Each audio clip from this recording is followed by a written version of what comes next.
இந்த இண்டஸ்ட்ரி வந்து உலகத்துக்கே இட்ஸ் யங் இண்டஸ்ட்ரி. இது டைரக்ட் செல்லிங் வந்து ஃபார் த ஹோல் வேர்ல்டு. இப்போ நம்ம எப்படி இங்கே இதுக்கு சரியான நேம் இல்லை, நீங்கள் இப்போ இந்த கொஸ்டின் கேட்டிங்களோ, இது வந்து இங்கே மட்டும் இல்லைங்க. அமெரிக்காவில் வந்து it's an 8-year-old industry. Even in America நீங்கள் போனீங்கன்னாலும் அங்கே இதுவாக பண்ணுறீங்க அப்படின்னு தான் கேட்பாங்க. So it's natural because it is இந்த இண்டஸ்ட்ரி இஸ் யங் இண்டஸ்ட்ரி. அதுவும் நீங்கள் இந்தியாவில் எடுத்துக்கிட்டிங்கன்னா ஒரு 24-25 இயர்ஸ் தான் கரெக்டாக பண்ணிகிட்டு இருக்காங்க. ஸோ ஆனால் பட் இது வந்து அதுக்கும் ஒரு 10 வருஷத்துக்கு முன்னாடி இந்தியாவுக்குள்ளே வந்துருச்சு. ஆனால் அப்போ பண்ணது எல்லாமே பார்த்தீங்க அப்படின்னு சொல்லிச்சுன்னா இந்த என்னென்னே தெரியாமல் புரிஞ்சிக்காமல் அவங்க செஞ்சது.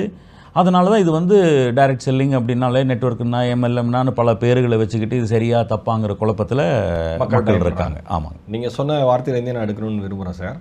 இப்போ டைரக்ட் செல்லிங்கும் எம்எல்எம்மும் ஒன்றா சார்? டைரக்ட் செல்லிங்னு நம்ம சொல்கிறது வந்து 100% பியூர் பிஸ்னஸ். எந்த ஒரு பொருளை விற்றா தான் ஒரு வியாபாரிக்கு லாபம் கிடைக்கும். அப்போ பொருளை விற்று லாபம் சம்பாதிக்கிறதுக்கு பேர் தான் தொழில்.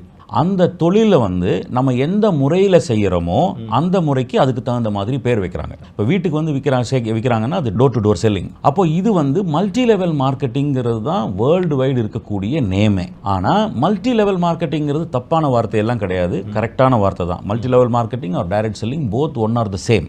ஆனால் மல்டி லெவல் மார்க்கெட்டிங் இன்றைக்கி நம்ம சொல்கிறது இல்லை. எம்எல்எம் அப்படின்னு சொல்லிச்சுன்னா இந்த தவறாக ஏமாத்துகிற கம்பெனின்னா அது எம்எல்எம்மா அப்படின்னு கேட்டு பழகினால கேட்டு பழகல சார், பார்த்து பழகினதுனால. உண்மைதான், ரெண்டும் தான். எஸ், பயமாக இருக்குல்ல நம்ம. ஆமாம், அதனால் நாங்கள் அசோசியேஷனில் வி டிசைடட் இனிமேல் நம்ம இந்த எம்எல்எம் அப்படிங்கிற வார்த்தையை பயன்படுத்தக்கூடாது அப்படின்னு சொல்லிட்டு அதுக்கு we gave a name direct selling. அதுதான். மற்றபடி ஆனால் உலகம் முழுக்க இதனுடைய பேர் வந்து மல்டி லெவல் மார்க்கெட்டிங் தான். ஏன்னா அதுதான் உண்மையாகவே ஆப்டான பேர். ஏன்னா ப்ராடக்டை நீங்கள் மல்டி லெவல்ஸில் மார்க்கெட் பண்ணுறீங்க. நான் மார்க்கெட் பண்ணாலும் எனக்கு கமிஷன் கிடைக்கும்.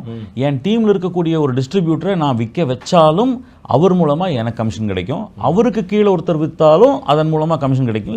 It's happening in multi levels. Product is been marketed in multi levels.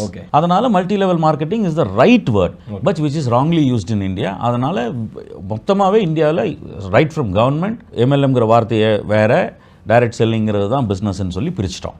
So if in இந்தியாவில் நீங்கள் கேட்டிங்கன்னா direct selling is the right word or right name for this kind of business. Yes. Okay.